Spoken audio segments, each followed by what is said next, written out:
Welcome to Raj properties. ఈ రోజు గృహప్రవేశానికి సిద్ధంగా ఉన్న 133 square yards west facing house మీ ముందుకు తీసుకొచ్చాను.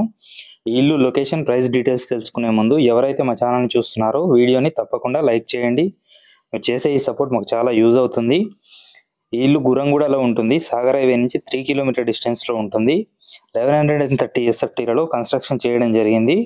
ఇంటి ముందు 25 ఫీట్ వైడ్ రోడ్తో పాటు అండర్ గ్రౌండ్ డ్రైనేజ్ కూడా ఉంటుంది. Krishna water connection, bore water facility కూడా అవైలబుల్గా ఉంటుంది. ఈ ఇల్లు ప్రైస్ చూసుకున్నట్లయితే 78 lakhs చెప్పడం జరుగుతుంది. ఇది ఫైనల్ ప్రైస్ కాదు, నెగోషియబుల్ ఉంటుంది. ఈ ఇల్లు గురించి ఇంకా ఎలాంటి ఇన్ఫర్మేషన్ కావాలన్నా స్క్రీన్ మీద కనిపిస్తున్న మా నెంబర్లకి కాల్ చేయండి. మీకు బ్యాంక్ లోన్ ఫెసిలిటీ కూడా అవైలబుల్గా ఉంటుంది. మీరు కానీ, మీ ఫ్రెండ్స్ కానీ, మీ రిలేటివ్స్ కానీ ఒక మంచి ప్రాపర్టీ కోసం కానీ, ఇన్వెస్ట్మెంట్ ప్లాట్ కోసం కానీ చూస్తున్నట్లయితే మీకు ఏ ఏరియాలో కావాలో ఆ ఏరియా నేమ్ కమెంట్ సెక్షన్లో కమెంట్ చేయండి. ఎవరైతే మా ఛానల్ని ఫస్ట్ టైం చూస్తున్నారో దయచేసి లైక్ చేయండి, షేర్ చేయండి, సబ్స్క్రైబ్ చేసుకోండి.